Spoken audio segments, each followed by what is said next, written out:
Don't be too proud of the Extreme Gaming Podcast. The ability to go on tangents is insignificant next to the power of the Force.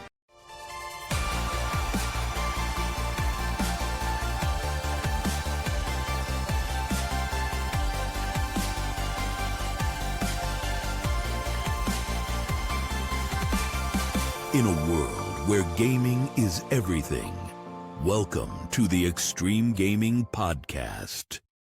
Extreme Gaming Podcast, episode 288. I am Trev, as always. I'm joined only by two members of team today, but hopefully the slacker turns up at some point. Introduce yourself, gents. Already here. Great Gamer 25 here. How y'all doing? Hello, Slacker number 2 here, Tyler from Gamertech. Thanks for having me, chaps. Hello, We're going to put that guys. into our names from now on. Slacker this, Slacker that. Well, to be fair, I didn't show up the last couple of times, so probably I should be Slacker number 1. No, but you told us you weren't turning up. I was plenty of notice, whereas a Mr. Irish Guardian said he'd be here at 6:30. BST. He wasn't. So Is he playing truant? That Slacker. naughty boy. You're just a busy boy, Tar. That's all that is, my friend. It's so annoying, Gray. Right? I always try to make it shiny at the start and get everyone on screen at the same time before introducing. The problem you have is when you try and bring everyone back on the screen. As soon as you bring the first person on, you move on to the other two. It pops up with a message saying you can't do this for a second. Yeah, pop-up window covers what you need to click on. Riverside, pull the finger out, please. Thank you. All on at the same time, please. All on at the same time. Well, that's why I purposely didn't say anything, and neither did Tarl. So when you came on, do the edit right there. Idiots. Anyway. Thank you for your patience, people. The usual of the Discord where all things happen. And it's discord.gg/Extreme Gaming Podcast, or search on Google for us if you can't be bothered doing that. That's fine. Gray would like you to check for the quick breaks on YouTube that he does, little small subject videos that he does and makes looks jazzy. He'd be very upset if you don't go and seek them out and you know what he does to folk is on him. It's not on me. I never mentioned. I took the other thing out, Mr. Gray, because it's not something I'm going to mention just now. But all good. I think we reversed things slightly because Gray couldn't fit this in last time. So I mean, Gray, this doesn't happen all the time. But your AI corner, by all means, man, what is happening? Yeah. In the AI corner. I think because when all of us have been talking, we always talk before the podcast people out there. To discuss maybe what we might want to talk about. And as we started talking about stuff this week, it's been an extremely busy news week on the whole thing going on with AI / AAA companies laying off people / et cetera. So I'm starting off the AI corner, which kind of blends into our subject matter stuff that we're talking about today. I had mentioned, and we all talked about this about, I don't know, maybe two or three podcasts ago. About how AI, when prompted with nothing more than text prompts, etc., could actually create a Doom game. So they fed in reference video to show what Doom was, and then they would type in, prompting or whatever. And I was like floored that it looked that good. I mean, it wasn't perfect. No, I mean, it looked even worse than the original, but it was doing these things by having no game engine and having no other type of programming other than texting. To tell the AI what it wanted. So that alone was amazing. And we all commented that, said like, wow, wait, it won't be too long before you start seeing better stuff. I was sitting there thinking like, we aren't going to see better stuff for at least, and I was half kidding around. I was saying like, yeah, give it 3 or 4 months and we'll see it. Well, it's less than 3 or 4 months. And now we're seeing it. AI and moves I was fast. just like, it's just like, oh my God, it gets exponential and it's just like wild. So I found a couple of different videos and articles about stuff going on. And apparently Runway, which is a very prominent and AI company, there's like, top 5, top 10, and they're in there. And they do a lot of good stuff. So they came out with something that they call Game Worlds. It's not an original name, but okay. So it's called Game Worlds, and basically it's what they call world models in their technology. So basically you enter into a game model, and then in that game model it's designed to create a game that you want to play. So you basically you're the shaper of the game. It's taking on the software problems of getting you something that you want to see as best as possible. Kind of like a sandbox where you can tell it what you want to do? Yeah, kind of, but within the limited abilities of what it can do for now. But the thing that I can compare it to is that when AI first started coming around and you were prompting simple images, the image would come up and it would have like the person might have 3 fingers instead of 5 and all this stuff. And then within, a few months or whatever, all of a sudden now you're getting stunning images that are just like amazing. Again, just from prompting. So the program has gotten so well. So now we're kind of at that stage, that if you want to call it infancy stage, where these world models were built so that you now can go in there and start doing the same kind of thing, except this time you're basically coming up with your own game. Now, this guy came up with a basic, rudimentary game, but he did write a few things about it, and the premise was something like. There's people working at a building, and basically they're taking care of them, doing their normal job and stuff like that. And a computer model thing, whatever, runs amok or whatever and decides to start killing everybody one at a time if they don't perform what they're supposed to perform. And that could be just their job or something else like that. So that was the premise that he set up. So each time, obviously they couldn't get out of the building. Each time they were forced to do what they normally do or something maybe that they don't normally do. And if they don't do it, then they would be knocked off one by one. So that was the premise that he put into the world model. And then basically the world model had an idea of what was going on. Then it starts making up some of its own ideas, which he never came up with, that were actually pretty good, and some that were shit that he took out. And then he just sat there, and this guy that I watch a lot on YouTube is very good at what he does, and he tries all the AIs that come out. So he's pretty good at prompting. So he starts prompting certain things, and he starts showing this stuff, in the video. And by the way, for our audio people that want to see the video, I will put a quick break together and put some of this stuff in there. There's so much of it, I've got to sit down and edit it in properly. But anyway, so I'm looking at this video, and it's not like how can I say it? It's not like 8-bit from years ago. It's probably like maybe closer to 16-bit, 32-bit, or something like that, where it's looking not bad. And considering where it's coming from and how easy, quote, it was done, I just couldn't believe it. So he sits there and goes like, and even showed, he was going like, okay, well, this isn't quite right the way it interpreted it, so I'm going to go in there and refine it. So he goes in and refines what he typed so that the program could understand what he meant better, and then he regenerates it, and then it comes out to be better than what it was before. So essentially, what he was equating it to is that he was saying that it's almost like when board games came out. Before we had really good quality video games out, there was board games, and they still have board games today. It's not like they disappeared.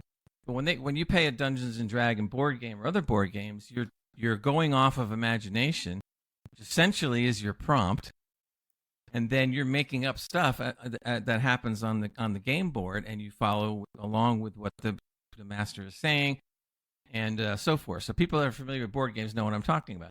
So this is very similar to that in an AI world, where technically, if you're the games master or something like that, you are shaping the world the way you did on the board game, but through the AI.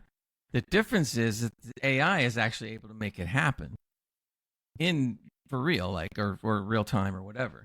And so that's kind of the way to imagine it. But it's just crazy what I was looking at and what I was seeing. So it gets even better than this, though. So imagine this, or follow along with me a little bit here. There's a running joke out there now that AI has gotten so good at doing this, or getting to the point where it can make games or whatever. So the running joke is that there will be a GTA AI game before we ever see GTA 6. No, May next year.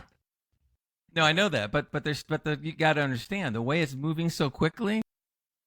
I almost believe there could be before GTA 6 comes out. This is how much I'm floored by what I'm looking at. A crappier version of it. Nothing is polished. That will never be possible. I don't think. Well, yeah, okay. Let me tell you another thing. But I'll put my mortgage on it. Right? Okay. I've got a couple of questions I agree before with you move on. Sorry, go ahead. Yeah.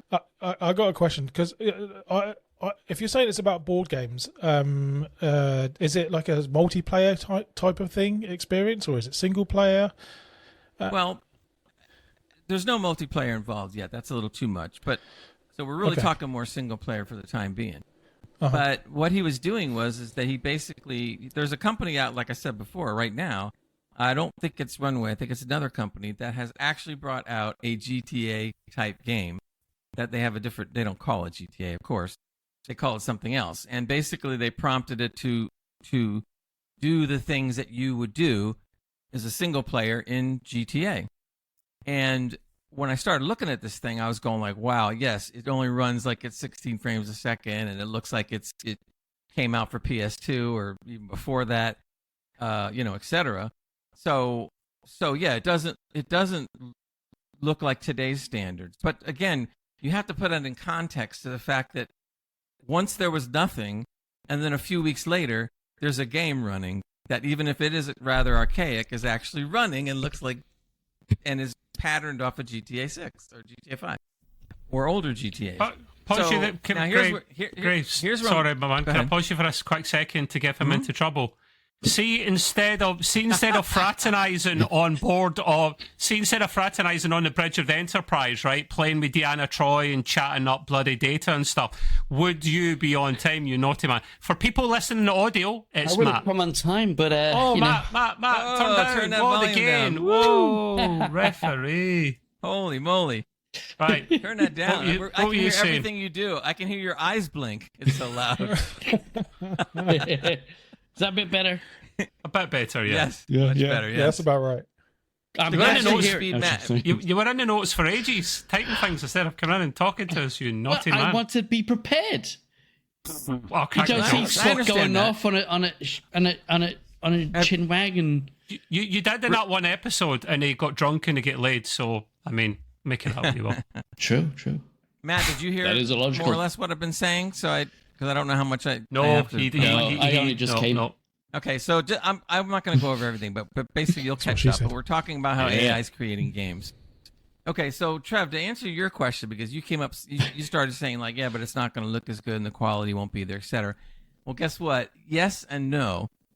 No, from the standpoint that the gameplay is still in its infancy, almost as if you were to be playing GTA 2 or whatever, right? But the graphics, I never thought about this until this guy started messing with it. What he did first is he took the engine that they came up with to make the game. So they basically made this little GTA game, and it runs, and within reason. But then what he did was he took the video that was generated for the game, right, and then put it into other AI programs. Now, this AI program is good at making games, even though they may not be, at that level yet. But the other software companies that have nothing to do technically with gaming, he utilized. So what he did was he took the video that was generated for this GTA-looking game. He also did it for a Witcher kind of game, and I'll tell you that in a second. So he basically ran it into another AI program and said, okay, this AI program has been regularly doing good video, text to video, and making it look great. So he runs it through that, and all of a sudden, now we're up to like NVIDIA at 960 level, right? And I'm going like, whoa. And so then he runs it through a different one, another AI, and now we're approaching 1080, NVIDIA 1080 quality. And I'm looking going like, wait a minute. And then he runs it through another AI program to put ray tracing into it. So now you have a game that looks... I fell off my chair. It looked so good, but still played janky because the actual gaming part of it has not caught up to the visual. How do you teach AI gaming mechanics? They're doing if you can never do such a thing. Well, Oh. that's the point. We kept on saying like, oh, it'll be a good long time yet before AI catches up, but it's already caught up in a lot of ways. I can't see it happening. Not properly. I Not. know, I'm telling you, it's going to be happening a lot faster than even I thought it was going to happen. I think it will happen. I think the good thing will. about using AI for this kind of stuff is that like the thing it's good at is iterating, right? You can just iterate so quickly. You can just take what it's given you and say, okay, and now change this, and okay, now add that, and Right. you could just change and iterate so quickly. Now, I'm going to give you something else that'll blow your mind. So then what he does an opposite type of thing. First he generates a visual picture. So basically he went in and said, I want a Witcher 3 type scene. We see the Geralt character from the back. I want to see the trees. I want castles, etc. that you would see in the Witcher 3 game or whatever. So he paints the whole scene, the whole picture. So the AI then produces a one still picture image of what he said. Looks gorgeous. I mean, everything is high res. It looks wonderful. Then what he did is he instead of telling the game machine what it should look like, he fed the reference picture in to the AI and said, okay, now I want you to create this game that's Witcher-like and use this as a reference to create the visuals. So what does it do? It grabs the visuals now and starts to create the game. Now, yes, the visuals don't look as good as the single image that he made because, again, the technology hasn't caught up yet. But it actually took that as the reference and created the game for him. Now, when we say game, it's not a 22-hour game that we play. It's only putting out a few minutes of footage, if that much. But the point is that it was doing it. And again, kind of janky, not up there on the frame per second yet. Even walking around is a little bit wonky. But the point is that when you really think about it from the standpoint of what it couldn't do just a few months ago to what it's doing now, even faster than I thought, and I've been up on this stuff, I'm just totally floored, man. Totally floored. It's just crazy. And when I do a quick breaks about this, I'm going to pop in all this footage, and everybody out there will see it. Now, to kind of follow up on that one, or to kind of augment what I'm saying, recently there's been a big hubbub on Spotify about a band, a group, whatever, called the Velvet Sundown. And I was wondering, like, what's this all about? So I started looking into it and researching it. Apparently, the Velvet Sundown that has over 500,000 followers on Spotify is completely AI generated. Top to bottom. The music, the words, the songs, the people, the pictures, everything. But here's the thing that they're getting into the not semantics, but whether it should be allowed or not allowed point. Spotify never said anything about it being AI. And one of the other services, I think it was Deezer, did say it was AI up Would you front. say it, Geezer? No, Deezer. Deezer. Is that the London version of Spotify? All right, Geezer. Yeah. I'm the geezer. So basically, Spotify being one of the bigger ones, but there's other ones out there too that are also never were saying anything about it being AI. So the reason that it came out that it was AI is people started looking more closely. And if you do look closely on one of the photographs that they made, if you look closely on the guy that's holding the guitar, on the neck of the guitar, if you don't look at it closely, you'd miss it. He only has 4 fingers. Most of us do. I know that another one's an Albert Hall, I guess, no? Oh, sorry, that's the wrong part of the body. It's next to the one at the elbow. So it has gotten so far. The reason I'm bringing up the music part of it is because it's gotten to the point where basically almost anybody can be fooled with AI music now, and that will happen to our industry with gaming. There's already happening apps about it, yeah. and it will get to be as good as the AI music. Are you trying to tell us that Skynet really looks like people just losing their jobs because it's doing everything? It doesn't need to exterminate us. It just needs to put us all out of a job so that we starve, basically. Is that what we're saying? So it's interesting you brought that up because if you remember going back on other podcasts when we were talking about AI, one of the things that I believe I brought up at the time is that every new technology definitely puts some people out of work, but also creates that many jobs or more so that it makes up the slack.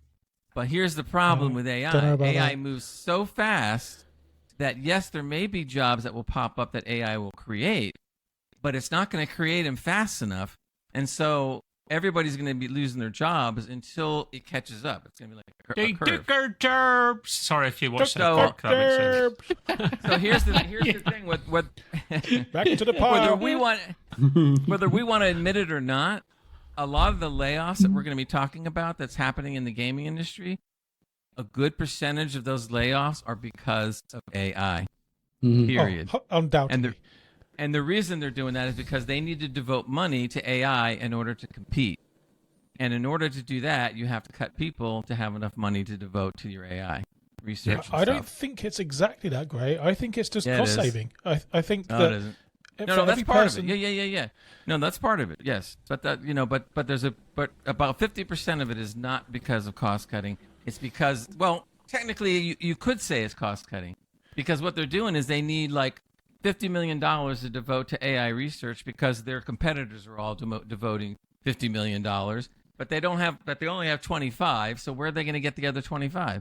Well, we'll get Our to that people. with Microsoft and my bit, believe you me. Yep. Yeah, Yep. sure. So basically, that's what I've just done is painted the picture for us to discuss now. So this is the pre whatever. It's just freaking crazy. So from that point, I'm done what I'm saying. I've set it up, and here we go. I have a discussion point, and I'd like to know what you think about this, guys. So, Gray, you put in your notes, rumor is that someone is flooding Spotify with AI music to test the waters for acceptance, right? Here's what I think is happening. I think that someone is Spotify, right? So just look at Netflix. Could be. Look at how Netflix, what's the one thing they could do to cut costs is to get rid of licensing, right? So they created their own studio, they're making their own content, they don't have to pay licensing fees to all the other studios, right?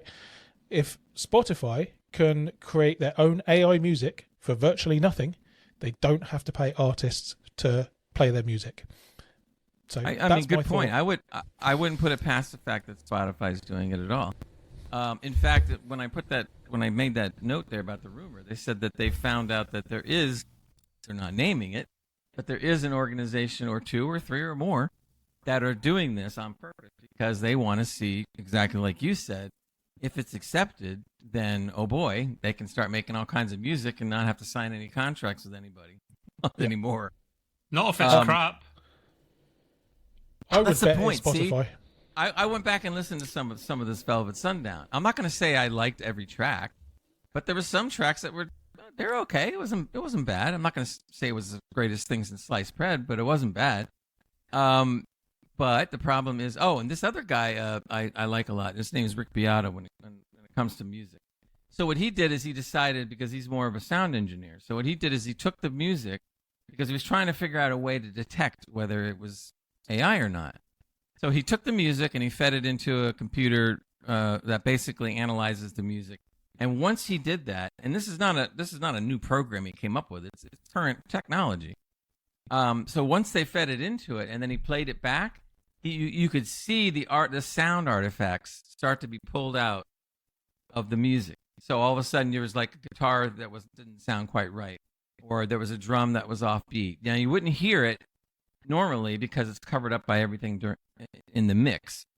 But once you started pulling things out, like he even compared it. He took like an old Led Zeppelin song before AI and then put it in the computer and showed you the comparison. So he says, look, there's no artifacting because this is all real stuff. And then he goes, here's the other one, and you see the artifact and hear the artifact.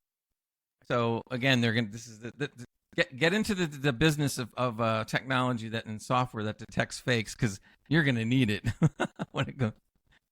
Probably. So, anyway, Definitely. just to answer your question, Tara, a little bit.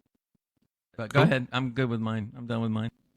That was wow. That was a lot of in-depth information there, Mr. Gray. But a lot's been happening in the AI field. It's been moving really fast. So I've got a funny feeling it'll be more of a regular thing in the weekly pods. Maybe not every week, of course, but more often than it once was. So Yeah, okay, my man, appreciate it. I think Mr. Matt managed to sneak in with a lovely cheeky game review, and I remember this being a thing, but I don't remember how big of a game it actually was. Matt, you played Aliens Fireteam.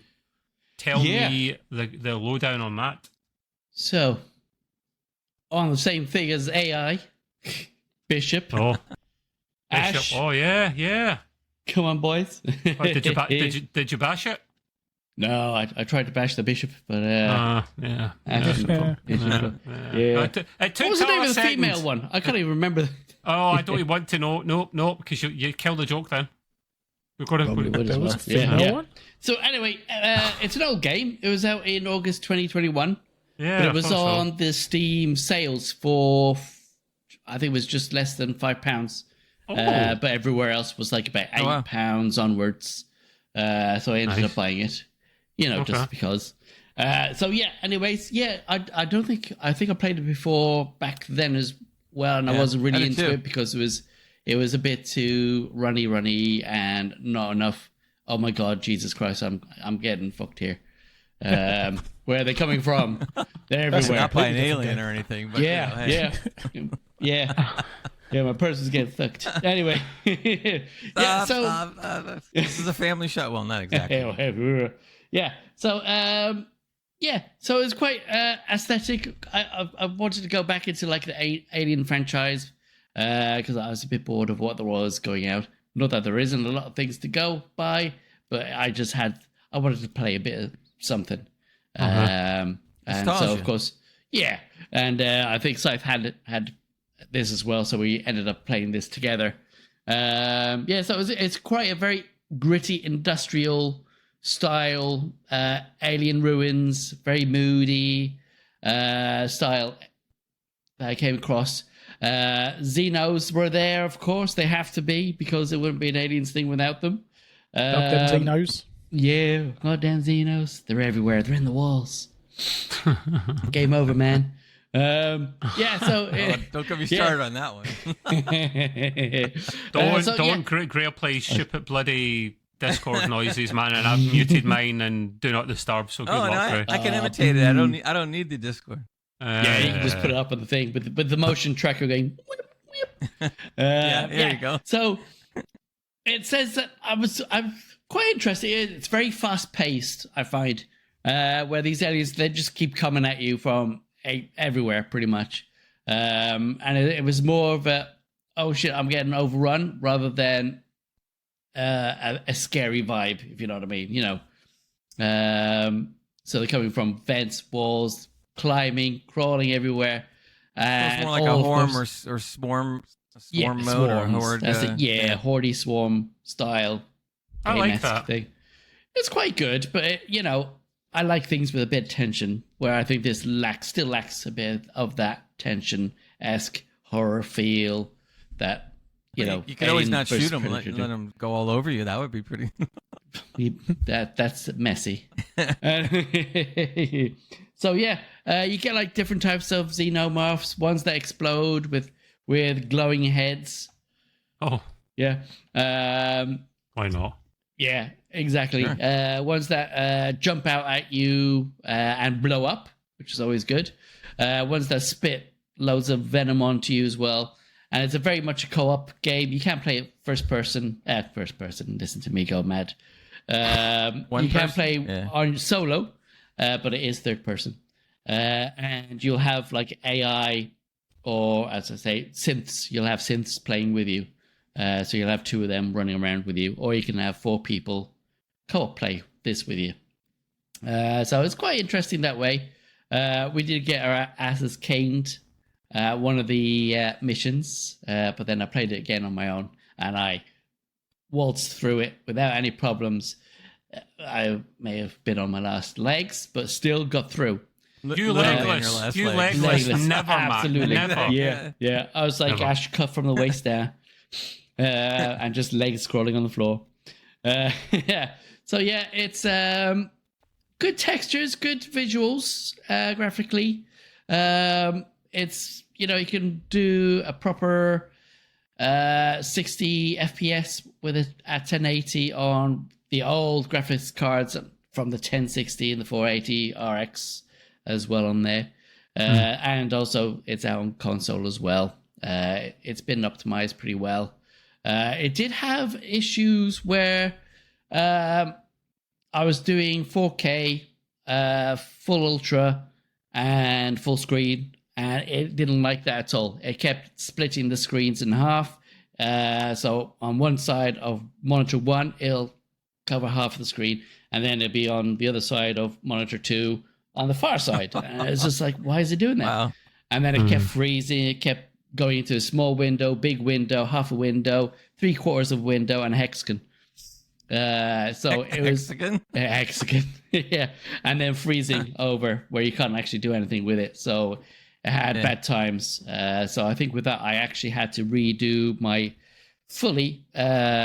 my NVIDIA drivers and then do that just a clean slate wash up, and it seemed to work better then. Reviewers are still saying that it's quite cinematic. They like the animations. I think it could be a lot better. Everything, pretty much they agreed with the repetitive of just getting bounced by swarms of aliens coming at you. Another thing was oversight. You know, where you get the kill markers of how much of a health things have. That was a bit of a pain because it kept getting in the way of the immersion, if you can call it immersion, on there. But yeah, it was quite good fun. It was exciting. It was quite fun. It was definitely funny. But yeah, it's not like good old Alien versus Predator. I think they really need to do that, revamp that, and bring it out and make it co-op. That'd be even better. But yeah, there you go. That's Aliens Fireteam for you. Matt, when you played this last time, back in the day, I'm just wondering, like, if you've paid for it just recently that's the impression I got, that you bought that recently because it was cheap. But then how did you play it back in the day? Was it part of a Game Pass or something back in the day? I think it may have been a part of Game Pass, or I may have. Was it a demo or something? Because I played it. Yeah, it must have been a Game Pass. And I don't remember paying for it, so. Yeah, me neither. Or did you get it from Pirates of the Caribbean? No, but I did recently actually do that. It actually works. Great, went through it all, and I actually built up my laptop to do the same thing, and it kind of works. I have no idea what he's talking about. Yeah, you won't say anything about being fit. Anyways, So is it worth playing, Matt? No. it's kind of like Aliens. Aliens. I like If you like games. Aliens and you like that, then yeah, it is quite fun, especially with the people. online element's the problem, though. Would be doing it that way. You can't really hack that. Yeah, you can't. No. Or if you can, it's extremely difficult, and you risk getting accounts banned and things like that. So it's better for like single player games and stuff. So right. Do I know something? This is me speaking about half of me and not Extreme Gaming Podcast. I am a dirty pirate, but not when it comes to games. I don't know why. I think it's the hassle. I just want to be able to click on a cheap price, download it, works fine. And to add on to that, I also we'll get to whole digital rights in a moment. On top of that, GOG, Good Old Games, run by CD Projekt Red, founders of The Witcher and said games, Cyberpunk. They have their GOG store is DRM, digital rights free, and that's what I believe in. So I would rather actually just download a game, and then it's mine, ideally. But to each their own. Yeah, it's like Lord Gaben said. Something I can't remember exactly, but something along the lines of piracy is a service problem, not a pricing problem. You know, when gaming, when it's hard to play games because they're live services and they're getting switched off, which that's happening a lot right now. People get a pirate, them, right? Anthem, Is Anthem? Yeah, they get that's a whole thing, man. Anthem, that is it's we'll certainly I have a point at the end of my spiel there, so I think it's you done there anyway, Matt. So have you seen the Stop Killing Games thing going around at the moment, guys? Yes, I think we've got that in the agenda. Yeah. One of us, me. Is it me that's got it? Stop Killing Gay. It ties in with one of the things I'm saying anyway, so I can mention it at the same time. Right, okay, so the first thing, oh man, this is a rant, but you expect nothing different. That and rants and tangents, that's what we should call ourselves, or like a side podcast. Matthew! Say that. I'll be editing that out. Thank you. Jesus Write that Christ, down. man. You got to edit Do me a it favour. out. See if you're going to have a little cheeky. stop. See if you're going to have a cheeky little drink during the podcast. You're making me- Don't you're making drink more so work much that for you me. start cursing like a trooper, man. Jesus. I'm just reading what you're writing. Just put a beep. So Oh, he I was, don't read I what have we to write. read things that you write. so he was late and he's cursing like a sailor. Good Yeah. stuff. Good evening. Sailor. Good evening. Yeah. Right, you're Okay. keeping Gray in a Nothing job about here. Tuesday. I know. He loves it. Just keeps him going. Yeah, I Yeah, love it. see you Yes. next Tuesday. It's Yeah. funnier when you say it like that, you know, like Yeah. frack or something, you know. Anyway, frack, right, yes. we're ranting here. We're ranting. We may Yeah, as well yeah. carry on this rant. A lot of people know this, but Xbox, aka Microsoft, aka the big nasty empire from Star Wars. Yeah, I'm referring to it as that. Yeah, I've done it. They have confirmed layoffs.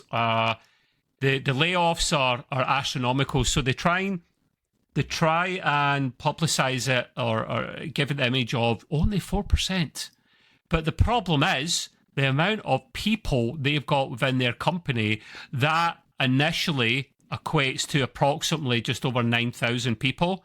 Now, in the last year, probably less than that, half a year, that actually goes up and up and up. That's just the latest round. They've actually got rid of a lot more people than just that. They're actually closer to the 15,000 mark if you count this year alone. But the latest round of cuts were just over 9,000. Now, this is across all departments. I'm actually just going to read out the little quick statement here, guys, because if you're going to slate them, you at least need to read from the script and at least give them a fair slagging. We'll continue to implement organisational and workforce changes that are necessary to position the company and teams for success in a dynamic marketplace. In a message sent to all staff, Microsoft's head of gaming, Phil Spencer, stated the cuts were designed to end or decrease work in certain areas of the business and allow Microsoft's lead in removing layers of management to increase agility and effectiveness. Now, yeah, okay, there is some truth in that. I believe in too many companies, there are too many levels of middle management. I've always said it. You can't get anything fecking done because it needs to go there and there and there. I worked for companies in the past where, and I won't name them, where there was management and you couldn't do whatever you wanted to, but they would say to me, Trevor, I would check in, should I do this and do that? Trevor, if you think you need to go and buy it, go and buy it. Get it done. And I had to rewire my brain to think the way they thought. And then I left that company and I had to rewire it again to the norm. So a bit of trust and, get things done. But he's right there. There are too many levels of management. But it's a front. It's a cover also for the real truth where Nadella of Microsoft, the head honcho, is basically got... this is a small swear on there. Not as bad as what Matt said, but it's... Nadella's got a bit... He's got a bit of a hard-on for AI, right? Right? He's got a bit of a love of AI, and he's basically making these cuts to fund this front because at the end of the day, Microsoft are one of the richest companies in the world. They're often trading number one place with Nvidia and Apple and Google for the top spot, right? So they're always in the top 3 or 5. Not for a while, I think. Not No, Nvidia, not at number least. one, no, but it's okay. It's certainly in the top 3 or 5. Last I checked, anyway. But they're very, very rich, right? So it comes down to you hired these people in the first place, so you've got again piss poor management if you don't have any kind of small foresight to what's actually going on in the future. You pay a lot of people money to see basically their mind readers. You've got to say, right, what's going to happen in the future? Let's hire based on what we think is going to happen, right? So you've done that and you're wasting money, or you're just piss poor and you didn't do that. And you've hired all these people that are excited to work for Microsoft, work for Xbox. They go in, they do their thing, and you're going to let them go. Just to fund this AI thing. Microsoft, you're never going to come number one with AI. Like, you're just not. Like, you're going to be up there, but you're not going to be number one. There's other companies that have got more in the race than you do. But it leads into one. So I could literally spend so long in this, and I don't want to, but to give it enough context, Such a liar. one of the things Xbox cancelled was, and I can't get my head around this one, we saw this last year, it was at Summer Games Fest, I think, Perfect Dark, the new or the remake version of Perfect Dark. We saw a working, plausible demo with mostly CGI. I can't remember if there's actually any gameplay in there, but we saw something that was well and truly into its production and maybe could be out within 2-3 years or something. That basically... Trev, to add on to what you said, since you brought up Perfect Dark, I'm finished with Perfect Dark, but go for it, man. Well, I'm just saying, the developer confirmed that most of what we saw in that great demo that we all saw, he says, was real. He said there was very little actually, cinematic, and it was all real, which makes us angrier because it looked great. Yeah. And yet the game was canceled anyway. It kind of blows them. It's Xbox literally, or Microsoft, pissing money up against the wall. It costs them potentially more to cancel it at this stage than to keep it going and try and get something out. It kind of blows my mind. So called tax write-offs. There's 2 reboots. Perfect Dark's one of them, and then Rare, the guys that do Sea of Thieves, they had a game cancelled as well. It was called Everwild. ZeniMax had an MMORPG called Blackbird that was cancelled, and apparently Phil Spencer played a working demo of this, and they had to prize the controller out of his hands. He was enjoying it that much. Yet I don't necessarily blame him, right? Comes from up further up. Zadela's, or sorry if I'm pronouncing his name wrong, has basically said to Phil and other head honchos, you've got to cut this percentage, right? And Phil's had to make some difficult decisions. But if it's a game you love, it's huge, why are you cancelling that? Why are you bringing up... But it kind of baffles me. So that studio is pretty much all gone. It's kind of bonkers, but it's pretty much all gone. The company said they have more than 40 projects in active development heading into 2026. Only 40, and that's with the cancellations. So I don't know. Like, if any of you guys want to chip in with any comments, any thoughts, any rants. Microsoft, you see you next Tuesdays, and I dare you come and sue me. I've got nothing to be sued for, so come and get me. Well, you had mentioned before, and I saw an article too about the demo being so great on the MMO shooter that they had to pry it out of Phil Spencer's hands. And I'm sitting there thinking to myself, "Geez, man, if you had to try to pry it out of the head honcho at Xbox and Game Pass and all that, and then you go and cancel it, it's like what?" So I'm like you. It's very frustrating to see what's going on, but I can tell you that some of the reasons that they cut it. Number one, definitely tax write-off, no doubt about it. They can sit there and just go, oh, look at the people we're laying off, and and then blah blah blah, and they'll just write it off, and they'll get deductions for it and all that stuff. That's number one. Number two, the other reason I think maybe that and I could be wrong about this, that we're seeing the layoffs as opposed to like what you were saying, Trev, when you're supposed to plan for this kind of stuff, so that the layoffs don't happen like all of a sudden. I think what they were trying to do is they were trying to keep them around for as long as they could and working for as long as they could until AI caught up. And then eventually when they felt that AI caught up enough in their mind, they get rid of everybody right away so they can replace it all with AI eventually. I think that's part of the decision as well. And then, of course, the third reason would be the normal reason. They're losing freaking money because they're putting out crap games. So when you combine all three of those different things, it doesn't sound good, at all. Yeah. No, it's... Anyone else got any other thoughts? Opinions, Yeah, rants? I think a lot of this is going to be to try and fix their tanking stock price. I would not be surprised at all if in about a month or the next time they release all of their financials that we see that they did a big stock buyback, which is quite common these days. Get rid of a load of people, lower the bottom line, increase the stock price, buy back all the stock, money. This is this is what the shareholders want, right? So that would not surprise me at all. My second thought pump is and that dump. yeah, exactly. Yeah, it's like an internal pump and dump. And my second thought is that you talked about that some of them are going to be management level, Trev, and I guess a lot of them won't be, but purely on the numbers. Yeah, what is it? Almost 10,000 people. I would bet that there's probably one or two handfuls that are director or VP level. Yeah. Because A lot of them will be managers. it'll be the middle and lower management, supervisors, team leads, that kind of thing, and just people that they don't need for programming anymore, and it's really sad. And so that's a lot of people that are going to lose their jobs. And you want to bet that some of those management that are getting fired, again, I'm sticking my neck on this one. I don't even think some of those positions actually ever existed. I think they just put them up on paper and then they cut them and say, "See, we're cutting management." Do you not get into trouble? Do you not get into trouble massively? Hell yeah, with you can get into authorities trouble. for doing that? That's Microsoft would really do that. fraudulent. Yeah, that's Freelance major fraud. consultants.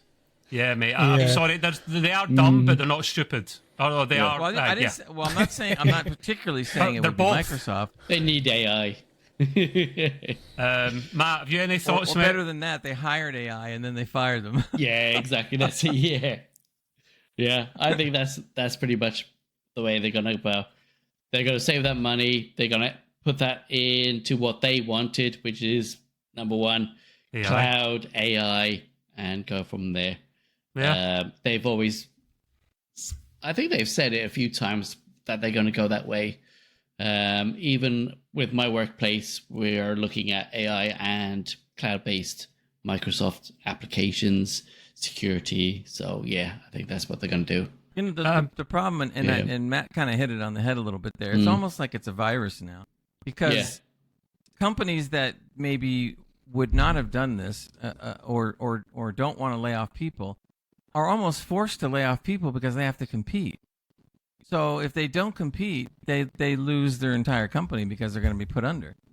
Yep. So that's the horrible thing about it. It has to be. They're weighing it. You must keep up with the Joneses. You have to. If you don't, you're dead. There's no point in you if you want to get into the games industry and you want to be specifically in this example, in this case, a game developer or a programmer. Don't get into it. Don't. These, and it's not just Microsoft, although they're the biggest, nastiest example of it. Your job is never safe. There's no job security, especially, no offense to the Americans, if you're in the States in one of those studios. You're gone so quickly. So yeah, it's kind of disgusting. The one of their divisions, King Division, which makes Candy Crush, part of the reason they bought Activision. They're cutting 10% of their staff, about 200 jobs. So that's one of their profitable departments because they wanted it for the mobile side of things massively. It's kind of bonkers. Other studios as well. So Turn 10, who make Forza, they are getting 50% of their staff cut. Even though Forza is huge for them, Forza Motorsport won't be a thing anymore. It'll be maintained. Forza Horizon, they won't have enough people to make any new games now. That'll be a maintenance thing. I can't get my head around that. That's one of their big IPs. These decisions don't even make sense. So, who's to say that one that Shell, what was that called again? That game? Oh, Fable. Yeah, who's to say that's not on the chopping block? Yeah. Honestly, who's to say? We've seen so very little on it. I think it's safe, but it's that Fable 3, wasn't it? Yeah, that we kept hearing about. You could basically put Elder Scrolls 6 into that basket too. Yeah. And or they'll wait even longer until AI catches up, and then they'll produce the game because it won't cost them. I mean, Microsoft. We're talking about how rich they were. Like, they've got a market cap of over $3 trillion, and in the most recent quarter, exactly. In the most recent quarter, they made nearly $30 billion in profit alone. And I talked about other cuts recently. If you kind of give you some more context or a bigger picture, if you like, January 23, the company laid off 10,000 employees, around 4.5% of its workforce. And then a year later, in January 24, they confirmed 1,900 staff were to be laid off across several departments. September 24, another 650 jobs. It all adds up. This is, again, my opinion, not the boys' opinion necessarily, or Extreme Gaming Podcast, but Microsoft, you're really scummy. I can't say that. even scummier than Nvidia, and that is a high bar to try and vault over at the Olympics. But you managed it, and you cleared. In fact, you're not even gold; you get platinum. It doesn't even exist, but you've got it. I just need to add. I need to add something there. Firstly, I don't think any company is more scummy than Nvidia, because I think that if Nvidia were in the same, they don't lay off as many. Microsoft, They don't lay off as Ubisoft in many the middle. people. They don't lay off as many people. But here's why, Trev. They aren't losing money like Microsoft are, right? They aren't losing market Can share. you elaborate like on the Microsoft losing are. money thing, mate? I generally thought they were trying to just put some more money into their AI. That was the heavy rumours I read online. Well, I mean, just look at their market share. Is it right? the market look at their share, stock yeah. price. They are losing out in the CPU market massively to AMD, right? So whereas Nvidia have a 90% market share. Trust me, if Nvidia were in the same position and they were losing market share to AMD, they would be laying people off hand over fist. No doubt. But they don't compete in the same market. They don't make their GPUs or CPUs. What do you mean? Am I missing the point there? You just talked about general market Just cap. in general. Yeah, Right, just right. in general. If Nvidia were losing market share to a competitor, yeah. Right, okay. Yeah. Unfortunately, I think even the way we're talking about it is that this is business, whether we like it or not. Yep. It's just that I think the negative parts of big business has never really trickled into the gaming as much, or we didn't perceive it as much, like maybe is a better word. And then finally, when it had to catch up to it, now we're seeing it all at once. And basically, it's so apparent that you don't have to have a college degree to realize what's going on with AI and the monies they have to move around and the shareholders they have to take care of and blah, blah, blah, blah, blah. The only good thing out of all this is, and we talked about this before, is the rise of the indies. So now indies are popping up all over the place with far smaller groups of people and putting out games that are better than most of the AAA, standard developers out there. So at least from a gaming standpoint, we're gaining better games in the long run. Again, I feel bad for everybody that's getting laid off, and the whole thing's ridiculous. But I would rather see. I'm hoping. I would assume too that some of these people will be getting picked up by these smaller indies, because, and I say smaller, but what I mean is, or starting their own companies. Yeah, I mean, anybody between 30 people to maybe a couple thousand is still considered pretty much indie and small. But so we may end up getting more and more of this, and so we in the long run we may actually benefit with and stuff. But that still doesn't change the fact that it as much as we don't want to believe it, we do believe it. It is big business. It happens all the time, and now it's just happening at a massive rate. Trev, there was a point you made earlier, and I want to throw something at you and see what you think, sir, if you don't mind. Yeah. You said about becoming a game dev, perhaps not the best idea. I recently watched a video with, I can't remember his name, but I think he's known as like the godfather of AI. And the guy said to him, the guy that was interviewing asked him, so knowing what you know, what would you say to your grandchildren or your grandchildren about what they should do as a career in light of AI? And do you know what he said? Become a plumber. Mm-hmm. But that's a bit disrespectful to plumbers, by the way. I think I get his point, but that's a bit disrespectful. Well, no, it's not really, because what the point, if I'm understanding this correctly, Carl, and I've read some articles on this, is the simple fact that some of the jobs out there that will probably always be out there or will be out there for the far foreseeable future are trade jobs like plumbing, electricians. Exactly. That's it. All these. I don't think it was disrespectful. Right? No, it wasn't. And I understood where you're going with that.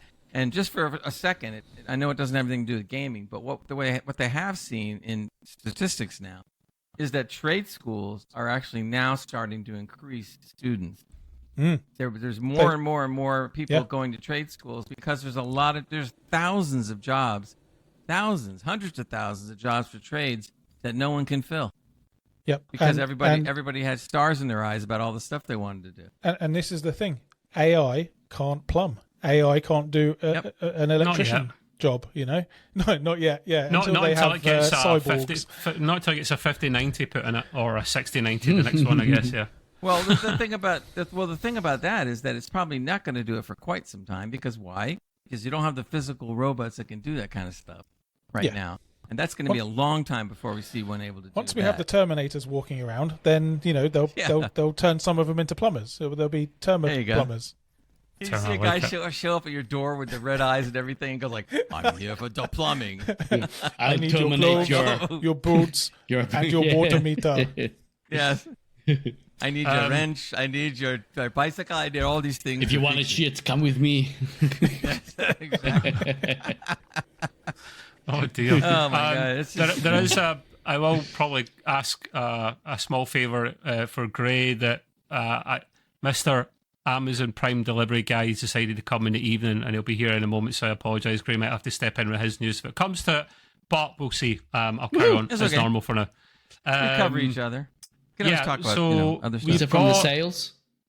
No, because this was ordered yesterday and they only started today. But we will cover a couple of those things, to be fair. Some of those things are on the agenda.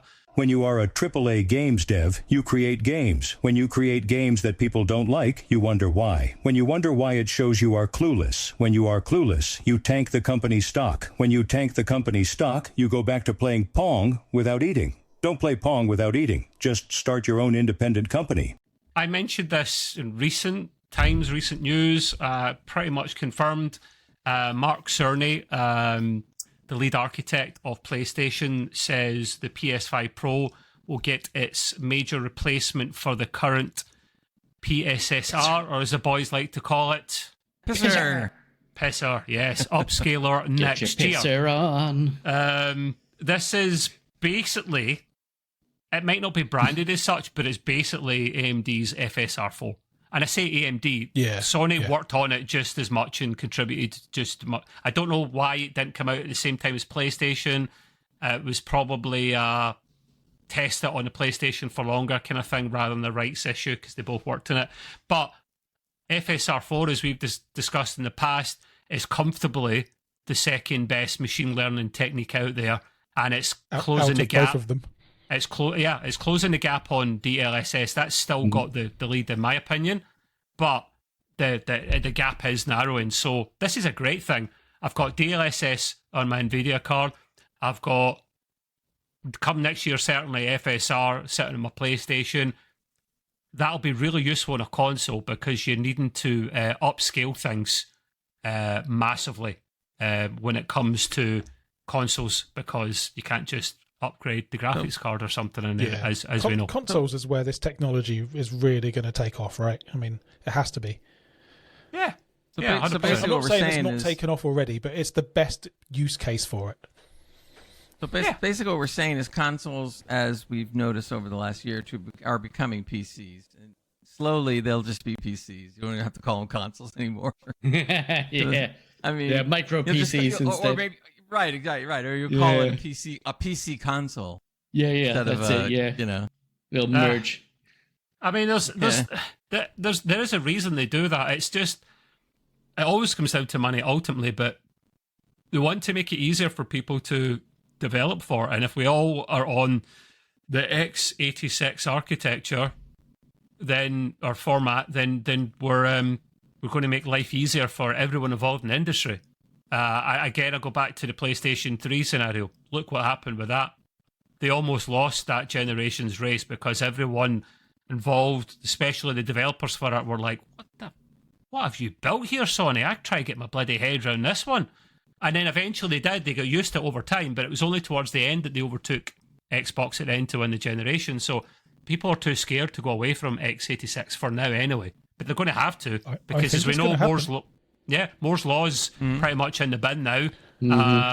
We're nowhere near ready for quantum computing yet. We're getting close to actually getting the nanometer size of the chip down to bloody the quantum universe with Ant-Man. So we've talked about ARM a few times, and I think ARM is going to be the next big thing in computing. Or at least not a next big thing. It already is a big thing. Yeah, but there's no next about it.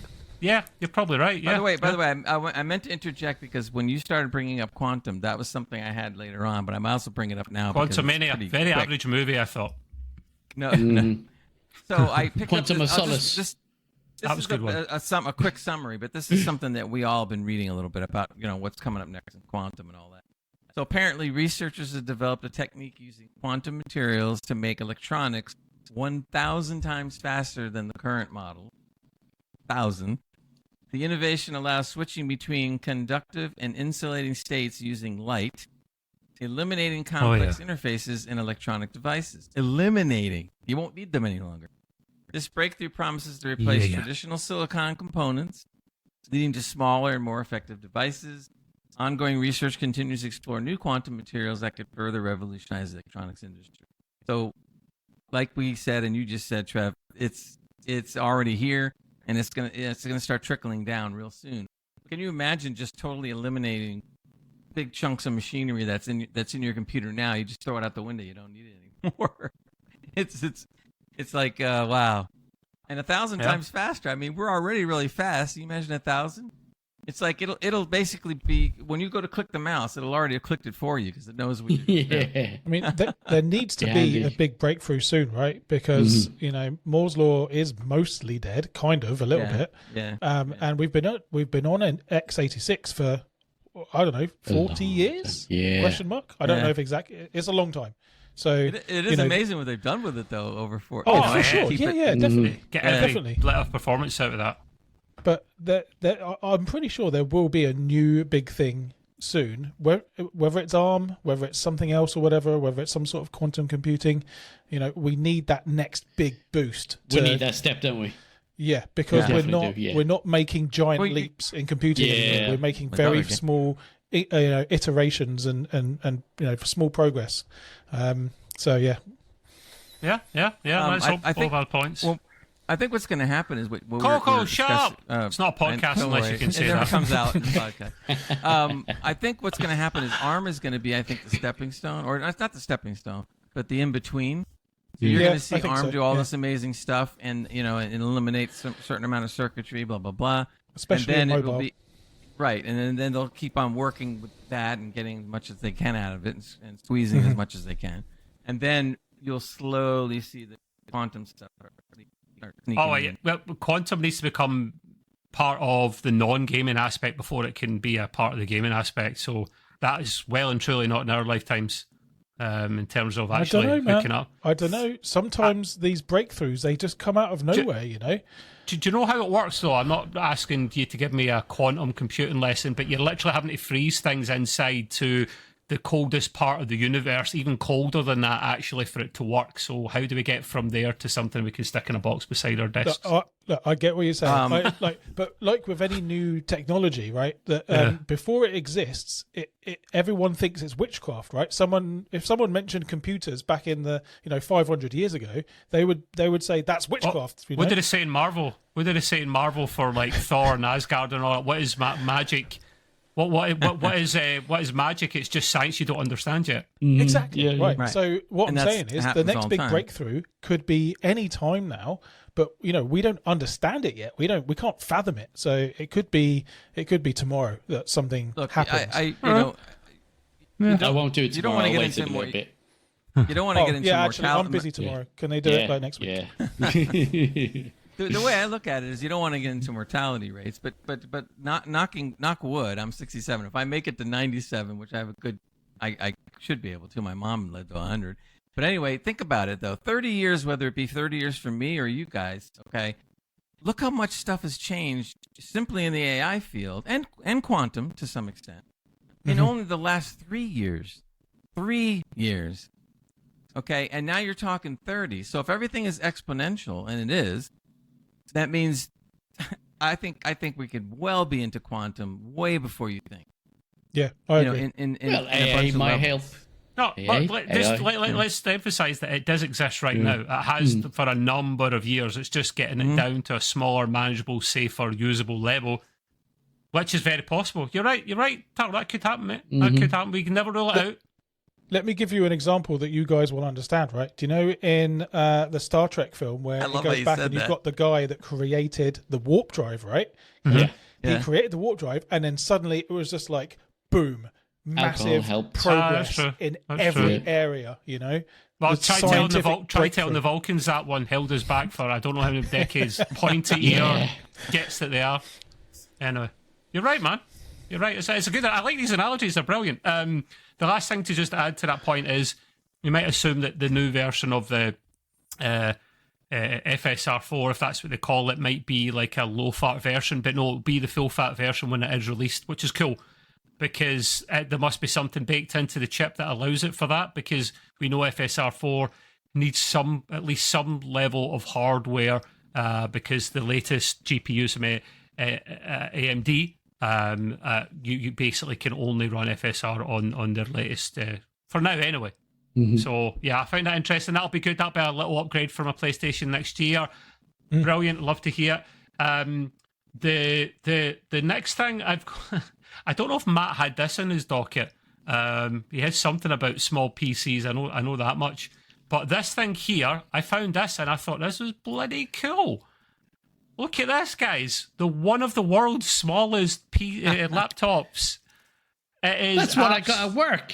Yeah, it's called the 2-in-1 Piccolo Series 81, and it's got Intel's NUC 100 CPU in it. Like, I've got one of these things here. It's essentially like an up-to-date modern Square NUC that I'm going to use as a retro gaming station. Well, they're meant to.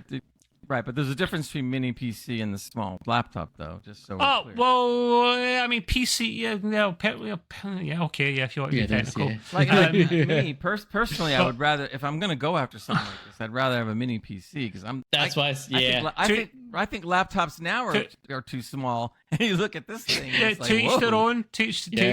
Might as well just use your mobile phone at this rate. So this thing is literally, I mean, for people, the audio people, you'll need to see the visual side of things, or video podcast, you want to see it. But essentially, it's besides something like an Xbox controller, a trackball. Gray's trackball mouse is here, people. Someone else uses it. There's more than one customer. See? But it's tiny. Like, here's some of the specs of this, right? So an Intel N100, 4 cores, 4 threads, up to 4.4 gig, built-in integrated graphics, RAM. It's got 12 gig of the low-power DDR5, 4800 mega transfers, internal storage 512 gig.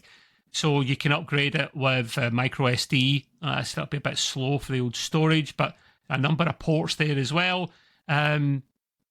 What's the actual size of it, Trev? Yeah, the actual dimension. So this is in metric. So you need to do the conversion, peoples. 200.6 by 130.6 by 17.9 millimeters. 20 centimeters. Basically, it's tiny. That's small. It is 658 grams, so not even 3/4 of a kilo. It's larger than a Surface Pro. It is. I mean. They can just about fit the keys in this thing. It's absolutely adorable. And the N100 is a tiny footprint as well. It's like so economical with power. Is it like it will last forever. It's like a fingernail or something, isn't it? Or smaller. It's like a borrowers took a BlackBerry. Yeah. And the battery life on that should be pretty insane. 100%. I heard the new model they're going to come out with after this is going to be 50% smaller. Could be. Although I don't know how you fit the keys in that. You're going like this on a laptop. How do you fit the keys in that, boys? So this thing here it's got a 360-degree rotatable hinge, which turns it into a bit of a kind of tablet thing. So like you could use it in tent mode, and that I can see that being slightly more practical for that. This thing is not practical in general. Of course it's not. It's a gimmick thing. Some people buy it because it's cool. You really, unless you can teach your hamster to use a laptop, it's maybe not going to be very useful for you. Hey, but I just think it's cool because it's got an 8-inch screen in it. You know, it's kind of like a big bloody phone. You know, mini HDMI port. You don't see it often. Mini HDMI port in it as well. But listen, like honestly, see, someone's tried to game with this, and 720p, man, and you're getting some stats here. You can get 60 FPS, 720p in a couple of games. Boy. But it is generally just a chuckle. You just can't see what you're playing. That's the only problem. So problem. it's better than a PS Pro. Yeah, well, see, this is why this is more practical. Yeah, it is. Yeah, I think Because I'd prefer a Nook rather than connect that yeah. to a bigger screen, and I've got a 15-inch portable screen I can take with me if I need to. So yeah, I just thought I'd share That's that. the only thing you've got that's 15-inch, though. Yeah. definitely, I'd really, well, I don't know what you're going to do with that thing, man. Like hanging washing out on it, Jesus. So the last thing, and if I'm interrupted, I apologise. I'll come back to it, but weather suck at the end. Matt, our esteemed colleague and friend Hans put this in, but we did read up on it. Ubisoft are trying to get on the front foot here. Ubisoft, the bad guys. Gray keeps them in a job apparently by buying their games and subbing to their past. Don't think anyone else does. They're making some some in the news cycle. They're making some unpopular. If I'm keeping them in business, shareholder. then they're going. If I'm keeping them in business, they're going to be out of business real fast. They're making some unpopular changes to their EULA, and that is not a new magical instrument or something Spock would play in Star Trek. This is the end user license agreement. We will give it a go. This basically, right? The short and sweet part of this is there's a whole thing with digital goods, and we will add on to the end of this by saying that there are campaigns in the UK and Europe to try and preserve digital games with respect of parliaments and whatnot, and they're well above their signature threshold, so I hope they move forward in a positive way. But just to say, Trev, sorry to interrupt, they are above the threshold, but they're looking for, I think, about 40% above the threshold, because there'll probably be a load of ones that aren't counted because people have used VPNs or stuff like that. So just to say, anyone who thinks that they should not sign it now because it's over, keep signing. Go and sign it, because it still will make a difference. That's valid. Yep, that's valid. We should put a link in as well. So if we could certainly add that into our show notes. there you go, Mr. Gray. The thing here but then with this is next Tuesdays. the digital rights side of things is they are going to, if a live service game is ended, like a lot of them are starting to go that way, or they will in the near future.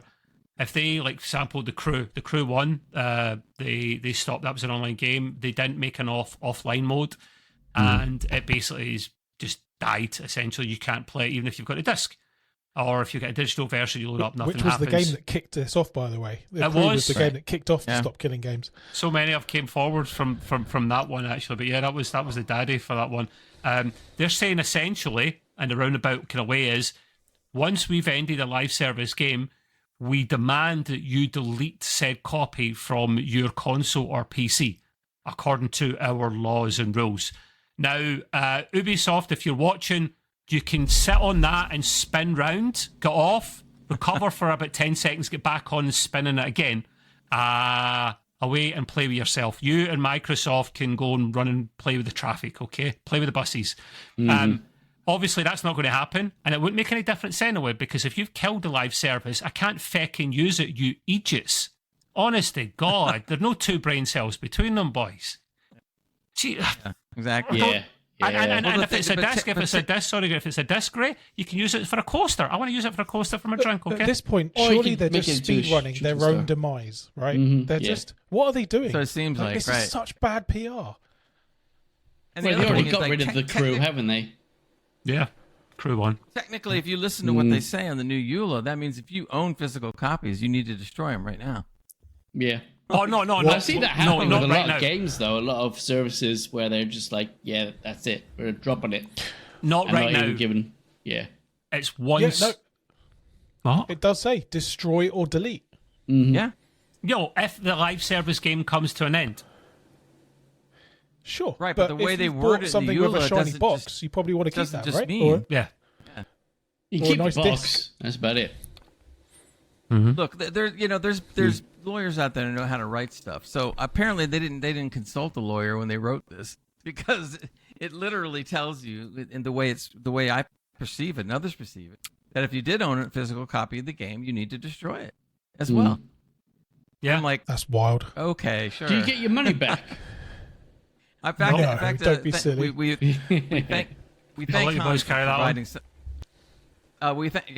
We thank Hans for providing this information to us. But what was funny is I was I was talking to Hans, and he is a collector of physical editions.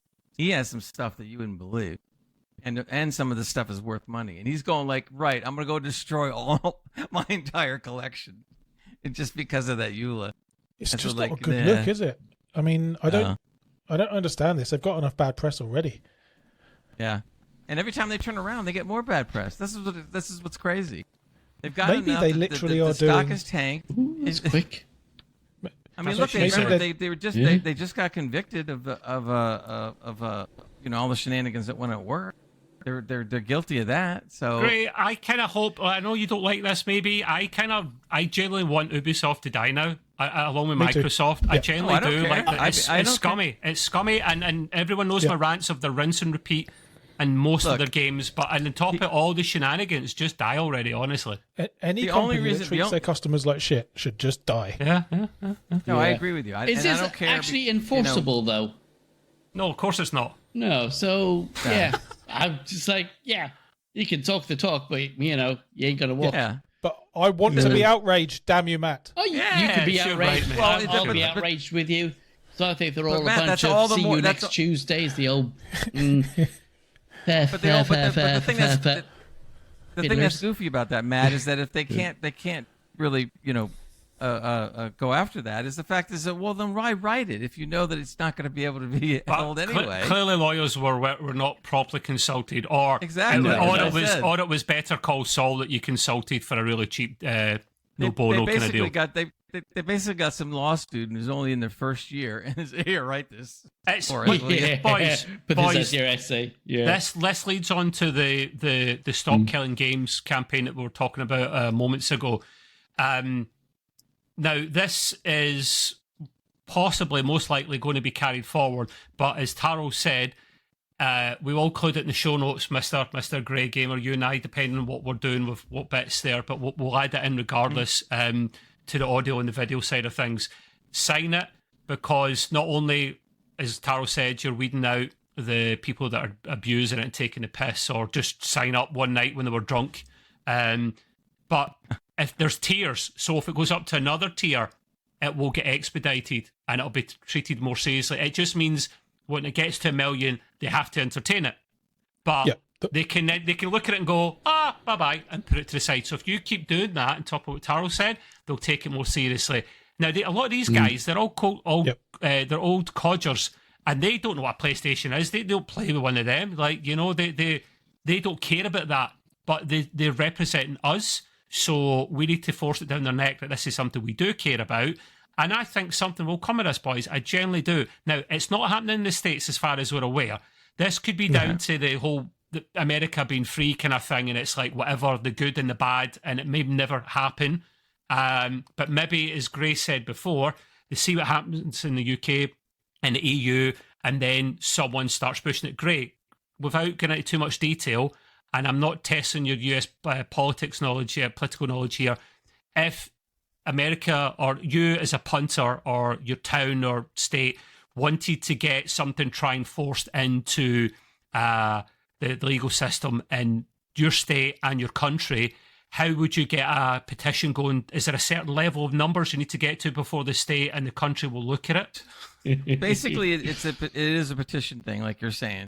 Okay. And petitions around here, unless they get a massive amount of signatures, pretty much do nothing.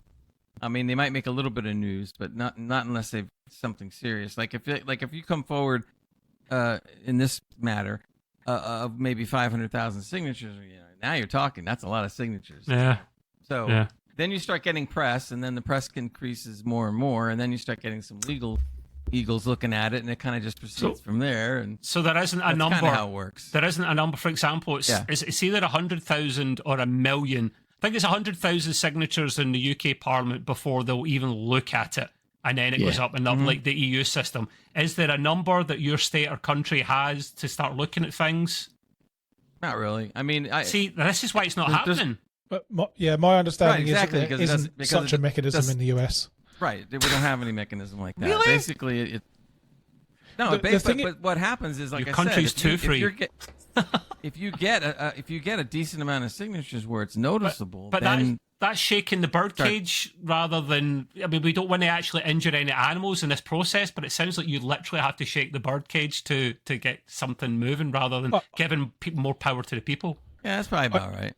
I think in America, capitalism is like too deeply entrenched into the culture, Right. And I think that companies will just lobby. They'll lobby the government and say, "Yeah, we don't want this. Here's £1 million," and then it will just never happen. All you got to do is prove something loses money, and then they listen. Yeah, and this is gonna stop companies from making money. So it'll never happen. Honestly, I think if they drill down to the bottom of the mantle or below that in Earth's core, it wouldn't be like Brendan Fraser, Journey to the Centre of the Earth. Hi, Brendan. It would be lots of dollars. Literally, there's no molten. Yeah. There's no core of iron at the middle. It's like a washing machine of dollar bills that turn the planet round, and you know. Is that all it is, money? There is a positive thing, though, Trev. There is a positive thing that's going to come out of this because if the EU do pass any kind of laws, probably America will follow suit, just for the reason that it's too expensive for companies to have one rule, one way of selling just for the EU and then another way of selling for America. So they'll probably just cut and paste it across the whole world. It's yes and no. I do agree with that, but then look at Apple. The EU forced them to do a lot of things, which, for example, the USB-C port or the Lightning port was taken out with USB-C. That's now the norm. However, adding in things like a secondary app store and whatnot is only been forced in the EU. They're not adopting that in the UK because I'm not getting a rant about that. But they might. And well, for now they're not, certainly, but in America as well, the same thing there. They're not been forced to implement that in America, so they're not going to because they make more money. So yeah, you're right. You are right. What you say, Tar. It's a big subject. It's a big deal. We will include these notes in the show notes, or just Google "stop killing games," and it's only for people in the UK and EU. If, like Taro said, if you're pissed off one night and you're in Texas and I'm going to sign up for that, they'll just, with VPN, they'll just remove it. So, that's why I haven't signed it. Not for now, anyway. So, yeah, a lot of information. Thank you, Mr. Grey Gamer. You have some game news for us. Yeah, I kind of talked about a lot of it, but what I wanted to do, because this makes a good point and is also a little bit of fun for us, right? Yeah. I saw a graphic online that I thought was pretty cool. It was showing good games and bad games, right, and a little reason why. And I basically kind of stole those and allowed us to read what. Gray, really quickly. So, really quickly, you've got a setting, I think. See, when you're naturally quieter at the end of sentences, sometimes your mic is not picking it up anymore. Just to let you know, my man. I think it's a setting, maybe. That was the best bit. Is it still on Pac-Man setting? Because maybe. No, it's not a Pac-Man. Are you doing a me? Yes, it is. By Actually. any chance? Pointing to me. Anyway, what I was saying is that these particular images that I saw were really interesting. It made a very good point. So do you want me to start with the so-called good games or the bad games first? Always start with a negative and end in a positive, mate. We all know that. Yeah. All right. Okay. Or mix so it up. basically, they showed a little picture of a game, and then they put a little remark by it. So Suicide Squad killed the Justice League, $200 million loss. Oh. Dragon's Age Veilguard, 100 employees laid off because these games didn't sell or didn't do what they expected them to do. Star Wars Outlaws, major stock market drop. That was Ubisoft, right? South of Midnight, that just came out. Yeah. South of Midnight, it just came out. Only a 1,400 player peak player count. What was that game? Was that like basically Redneck Simulator? I don't know. It was interesting. I wanted to try it, but boy, it didn't go far. Concord, biggest gaming failure of all time. Yeah, I would agree with that. Forspoken, the dev studio shut down.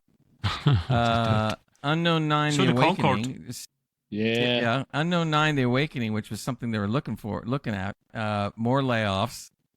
Intergalactic, The Heretic is in development, and it's already a hated game. By whom? I liked what I saw. How's it hated? Says who? I don't know, but they did the research, and apparently people are not happy. And then It's Naughty Overwatch, Dog. the original. Yep. Overwatch, the original, not Overwatch 2. Overwatch 1 has only introduced one legendary skin in 8 months. What a quote, So Greg. that's a little Apparently, sampling. They did the research and people aren't happy. Yeah. So now here's love the that. research. Hang on. It's I don't buy at all the intergalactic thing, because that's a Naughty Dog game and they don't make shit games. So that is just bullshit. That because all we saw was the CGI. We didn't see gameplay. It's far too early. Wasn't there? Right. Do you know what it is? Right. Do you know what it is? It's because it's not The Last of Us Part 3. That's fucking why this is hated. It is. Anyway, sorry, Greg. Carry on, mate. That's okay. So on the good game side, okay, Monster Hunter Wilds has sold 10 million copies. That's a lot, boy. The first Descendant, 264,000 players at launch and more on consoles. Stellar Blade sold so well that its devs got a huge bonus. That's from you. They got a huge something. They got a huge something. I admit. I don't know if it was a bonus. And Greg, Marvel Greg, Rivals. You bought 95% of those copies on burner accounts. Admit it. For the Yeah, I bought all cheeseburgers. the For mods. the It says that all. cheeseburgers. Yeah, those are good Marvel big bags. Marvel Rivals. Especially with the Google sauce. searches increase over 3,000% because Special of Marvel sauce. Rivals. Yummy. Here's another one. Goddess of Victory, Get the pickle. Nike, whatever, made $1 billion in only 2 years. It is Nike. It's not Nike. You're right. Whatever. Nike. $1 No, billion it's not in 2 whatever. years. It's not whatever. It's what it is. A fact and what's not fact. Nicky. It's Nike. Nikkei. Nike. Nike's with 1K. Nike. 2Ks. Anyway, then Mecha Break, a demo with 317,000 all-time peak players on Steam just from the demo. Okay, these are all the games that are doing quite well. I don't know if I'm pronouncing this right. Naraka Blade Point. Anyway, over 100,000 concurrent players, almost 4 years after it's come out. Tides of Annihilation in development, and it claims here that everybody loves that game and they're looking really forward. And Love Overwatch it. 2 had It's really 4 good. legendary skins and an upcoming mythic in only 8 months. You see a common trend, So- and I think Matt pointed to this and alluded to this slightly. Good games. Lots of burger. Most of these thumbnails have, as he's calling Burgers. them, burgers on them, and that's Yeah. just a crude way of saying there's lots of pictures of CGI gaming ladies on them. Great. Did With you make jiggle this effects. up? Did you literally create all these thumbnails, or have you This taken is it your from somewhere? library, isn't it? You dirty old man. Yeah, you did a Clarkson on your added library. the names of the games. What a time, 'cause boys. I only put the names of the games because I didn't know a lot of them. So just There's literally birds in every single feckin' one. Actually, yeah, there is a hot chick Every in every single one one, of man. them. Yeah. hey, look, it goes back With to what I long said legs last, and big tatas. It goes back to what I said last podcast. Mhm. 97% of the audience that plays games are male. If you go for the male audience, this is what you should be doing. It And very it's proven much out looks by like, Stellar Blade and others. great. It looks like these two images were made by someone in the Go Woke, Go Broke brigade, because the good ones, they're all hot ladies, and the bad ones, We're all crap. not so much. Yeah. But, Yeah. but again, There's yeah, a minger, they're all mingers. They're all mingers, actually. Yeah. They are all mingers, most of them. Yep. Yep. They're all part of Hey, the. wait a minute. of the I There's don't know several league. females in the bad one. They just Yeah, you know. they're all. They're unattractive females for the Wrong. most part. That's what it Yeah. is. No, they're not. The only one that looks terrible is the one from Star Wars Outlaws. The rest of them are fine. Well, that one's got a moustache. I don't know. No jiggle physics, One's I got don't a think in mustache. it. Yeah. mate. That one's got a straw. I think that's a straw. Look. It's not. He's got the a point big, is, that one's it's got not, a big gun. the point in the is middle. that there are Yeah. many games being done out there for the audience that they're supposed to be made for, and they're not. These are none of these. A lot, not everybody, but a lot of them aren't AAA, and we're getting good games. Yeah. So How much keep does the it cost trend. you? I don't care if all the AAAs that they're making the games right now all go under. I feel bad for the people, but my point is, if they go under and people go to work at the smaller guys, and we get I want to games see like your this- library just to see if all of them You are know. in it. Ah, yeah. Yeah, I don't, Yeah. my library. It's the circle of life, that guys. Depends. Yeah. Yeah. Well, look at the older games. Before before woke and all this other crap came around, when we were playing games, most of our games all had females like that. I mean, they all did. Yeah. You know, so it's nothing unusual. It hasn't changed. Get out The only Tomb thing that I Raider. can say is that, regardless of the fact that I like Stellar Blade for the looks, I also, when I found now that I've been playing the game, it's a pretty darn good game. I'm having a blast with it. The gameplay is much better than I thought it was going to be. It's also a lot more difficult than I thought it was going to be too. So I'm having fun with it. But anyway, I bet you are. that's just another proof of, get the good Burgers. PC games. They're out there. That was kind of what I just kind of wanted to touch on. The other thing was they came out with a list. I want to see what you guys think. It's the 10 best games of 2025, the first half of the year. So I'll go down some of the names. Now, some of these we've all heard of, and we know. Some of them maybe not. Depends. But the first on the list was Split Fiction, which I have not watched or played, but I heard it was very good. It's getting a lot of good. Is this the trailer, good, Gray? Because I was actually. Oh yeah. Carry on. Yeah. But I'm not looking at the trailer right now. The Alters, which I've heard, this is more than once. It's been a really good game. And I think that's on Game Pass. I'm not sure. Mario Kart World. That's What that's fun. all about. That- This is one I've not heard of. The first Berserker Kazan. I don't recall that game at all. But that's supposed to be very good. Tainted Grail: The Fall of Avalon. I actually wishlisted it, but I didn't end up buying it. The next game was Doom: The Dark Ages. We know. Mm-hmm. Death Stranding 2, which supposedly is supposed to be better than the first one. That's contender for graphics of the year. It looks stunning, and it's all Rasta as well. Brilliant. Yeah. Elden Ring: Night Rain, which is the DLC, which some people love and some people hate, but it's on the list. Claire Obscure Expedition 33, which I've already played some of it. Contender It is for a Game of great the Year. game. Have you played any more recently, and, Gray? Not recently. No, there's so many good games out. I'm trying to polish through them now. It's crazy. Right As now, soon I'm as playing that one two comes games. out on sale, I'm getting it. Oh, it's a great game. It really is good. And I only played a little bit. And it's great. Yeah, I heard that. I mean, I really liked what I played. I really did. I thought it was well done, and I hardly scratched the game and stuff. So I definitely went into that. But that's a pretty good fair list of what are the best. I thought maybe they were going to throw a couple of ones in there that make no sense, but no, that's a good list. And that also proves that there's. I don't know when I'm going to get to some of these games. I mean, I'm in the middle of a couple of them, but It's a good problem to have. Again, Oh, how many yeah, times yeah, have I said yeah. it, No doubt, boys? no doubt. The amount of times that people have said, there's no games to play, they're all shit. I literally want to stick their head in a blender and Well, the say, good thing- get a grip.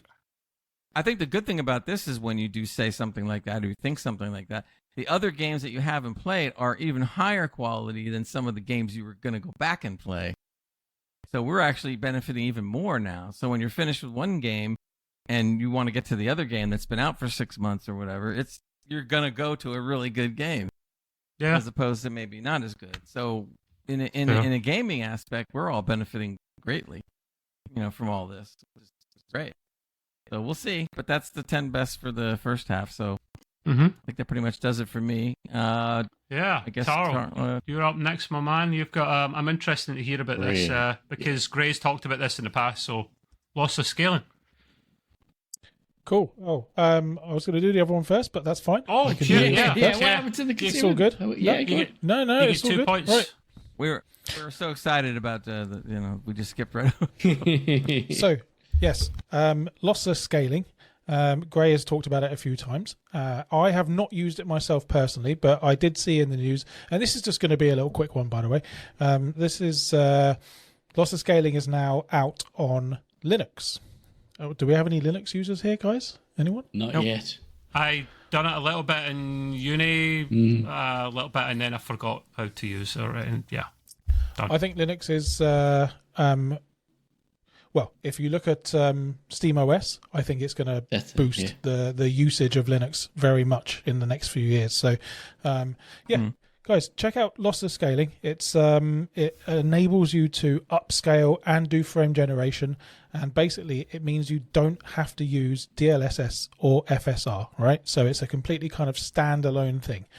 You but do you pay a would little want bit. to use the LSS over loss of scale, wouldn't you, if you had access to it? Because it's the number one machine learning tool. Yeah, for right, sure. but you I can't. think But on the lower NVIDIA cards, you can only get 2 frames. If you want more. Sorry, you cut off a bit there when you moved away, Gray. What you said?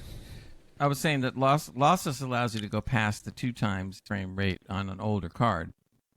That's the nice thing about it. So if you need to boost it up or you want to boost it up to 100, 150, you can.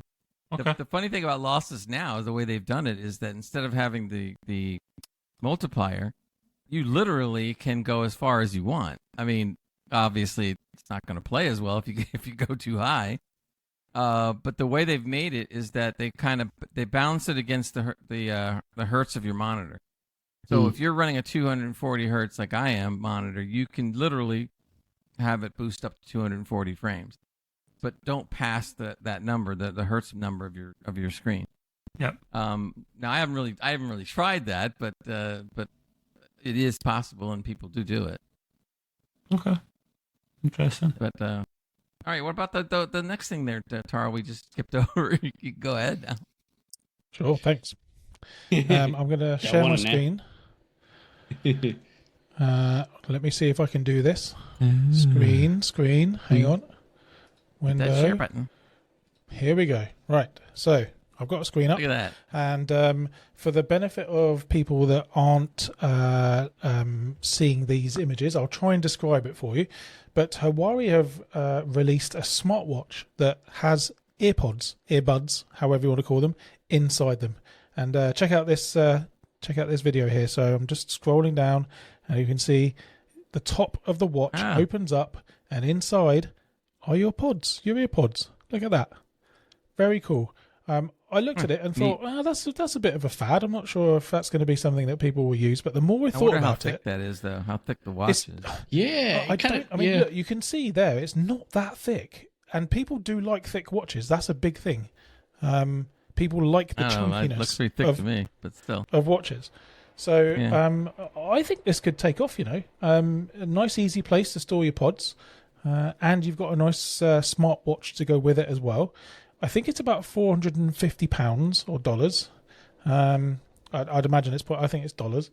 But can you imagine this, guys? I mean, you've got a smartwatch with the full kind of smart top on it as well, and you can do all the kind of smartwatchy things like change it all around and have different faces, and you can have it digital or analog or whatever.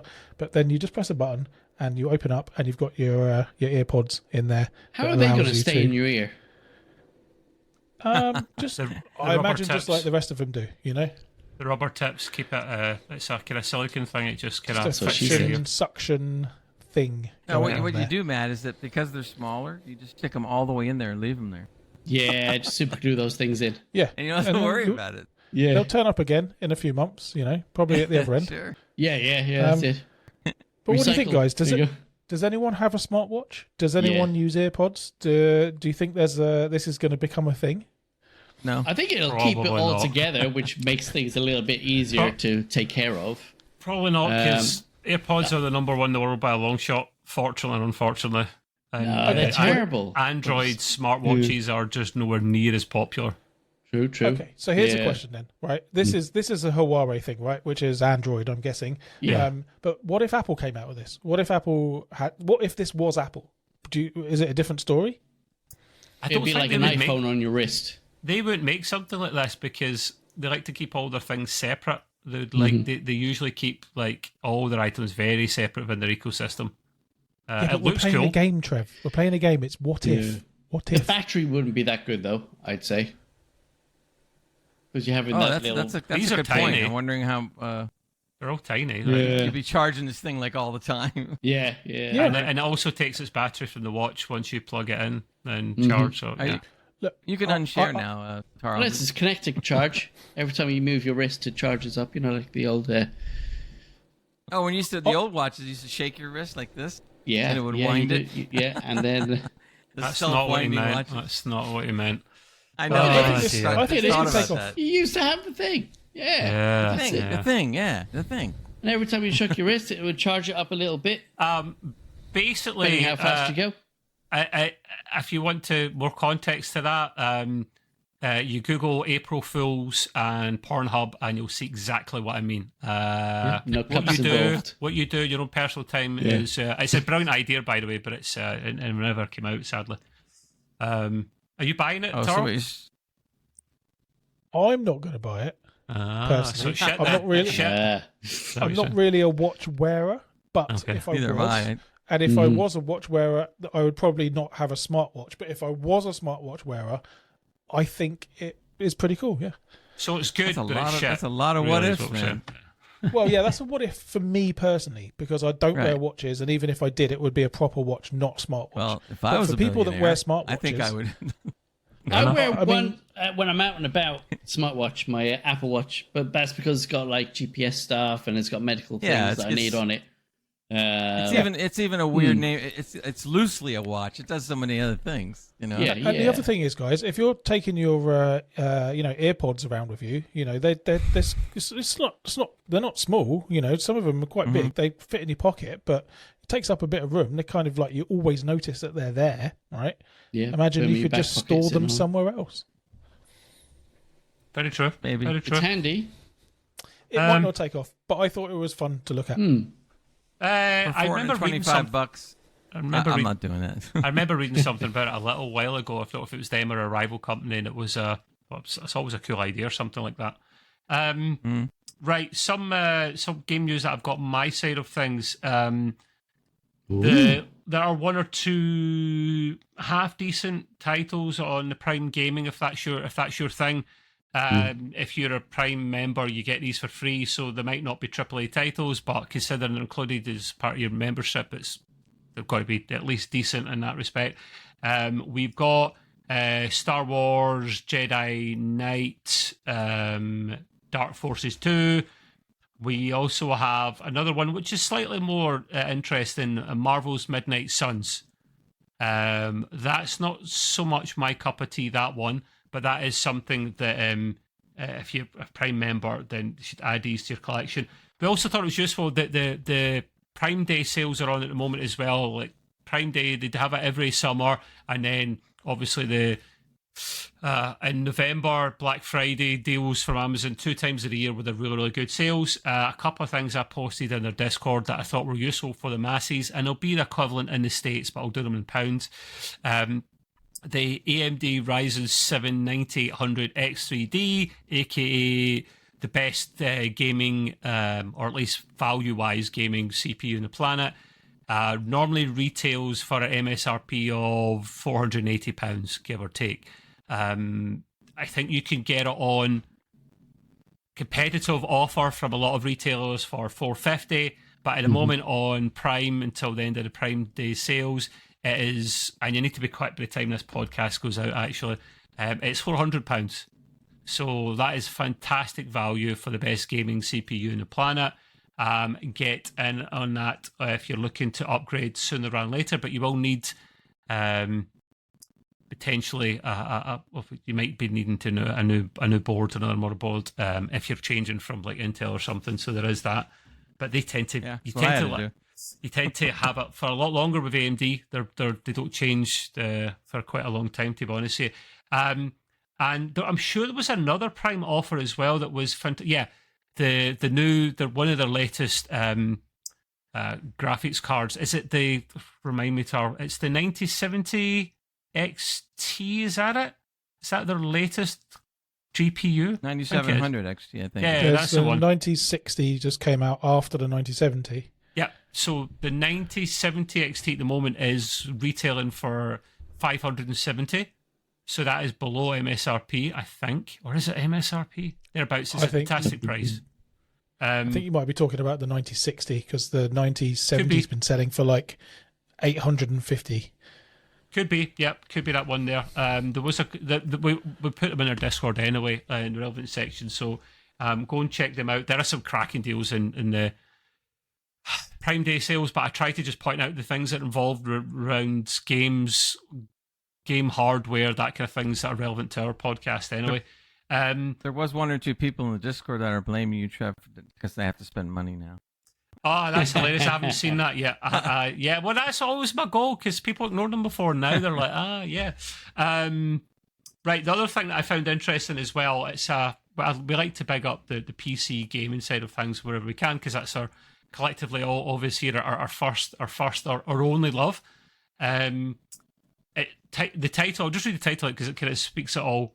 Capcom's PC strategy is paying off as Steam revenue increases by over 61%, while PlayStation revenue declines. So what they're basically saying, boys, is PC for the win. We love PC, you console guys suck. I think that's maybe what they're saying, as Gray stuffs his face with baby That's bills. how I read it, yeah. Oh. Yeah, that's how I read it as well, actually, to be fair. I don't know. That's a little silly thing about it. I think it's cool. It says here I think it's to do with price. Sorry. Well, yeah, PC games are often Yeah. cheaper. Yeah.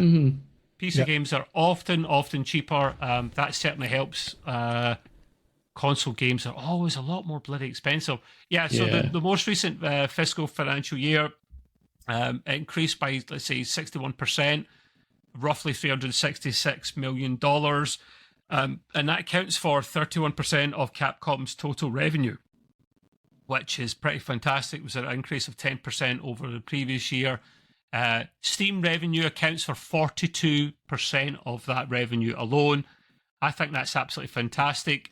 Capcom, usually when they make games, will always have their games on PC first and foremost.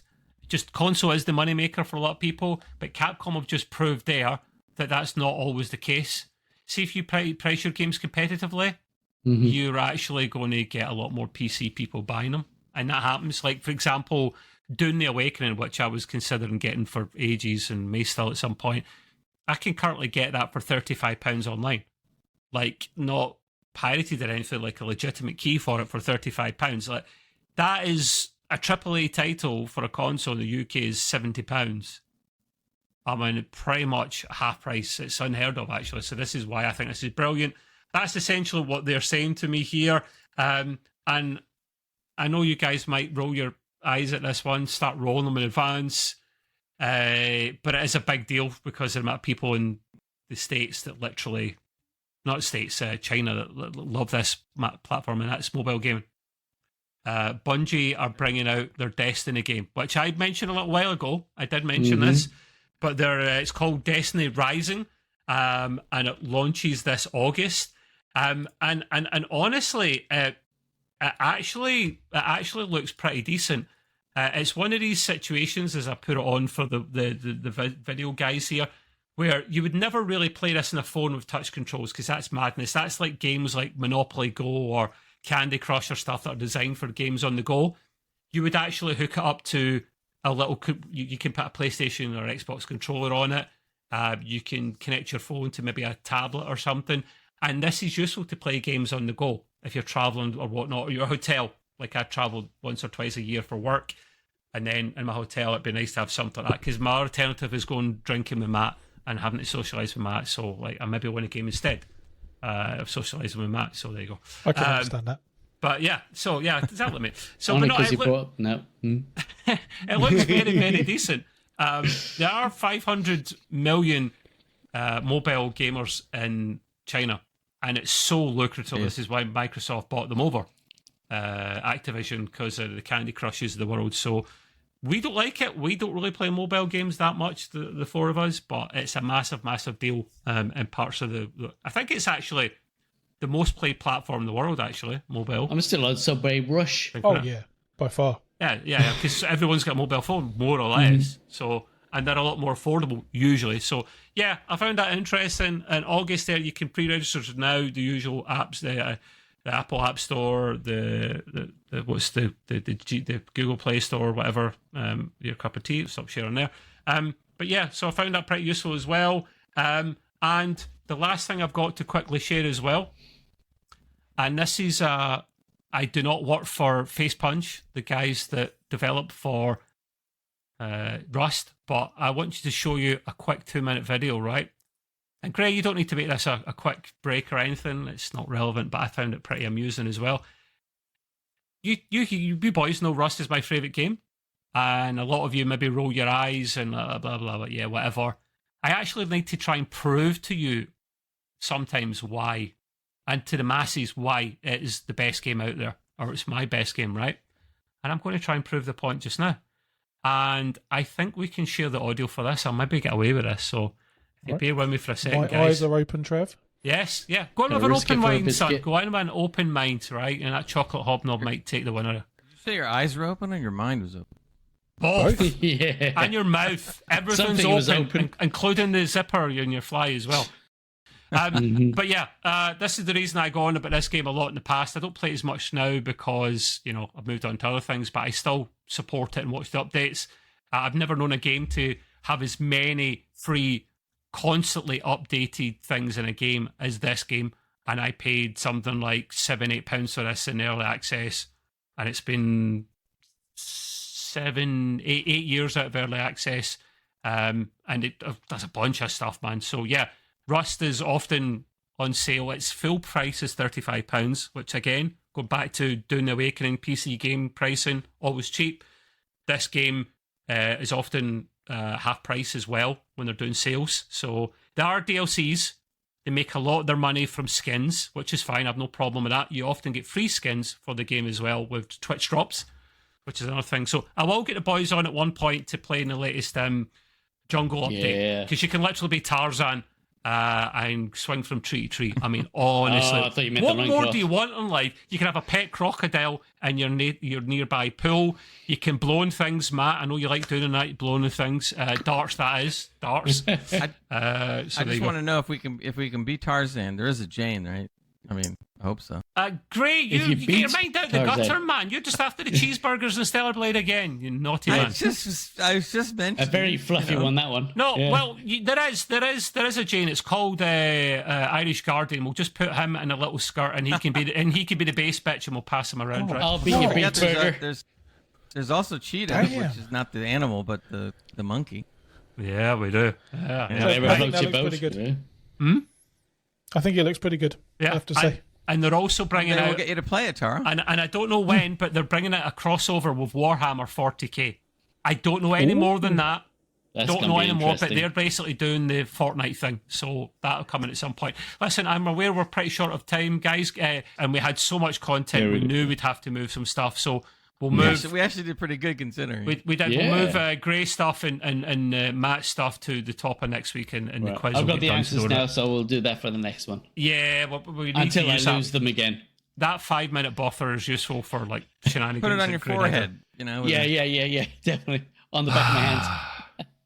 Yes, exactly. I'm just thinking of Ace Rimmer here, or Rimmer from bloody Red Dwarf, when he starts writing. When he's writing the answers and he starts sweating and the answers start coming off. So if you know, you know. Arnold Rimmer. On that bombshell, man. On that bombshells. Appreciate your patience, everyone. We're going to call it there. We're going to be back next week. Until then, thank you, boys. Catch you Thank all you, everyone. later.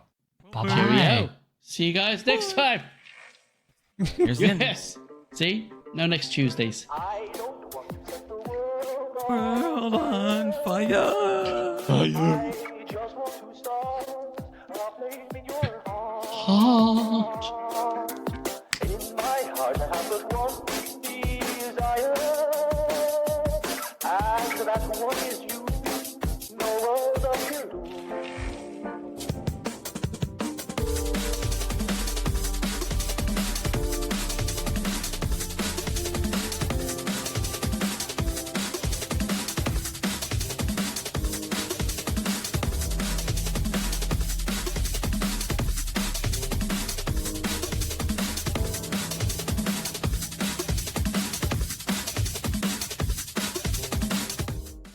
Peggy 16. Who's Peggy?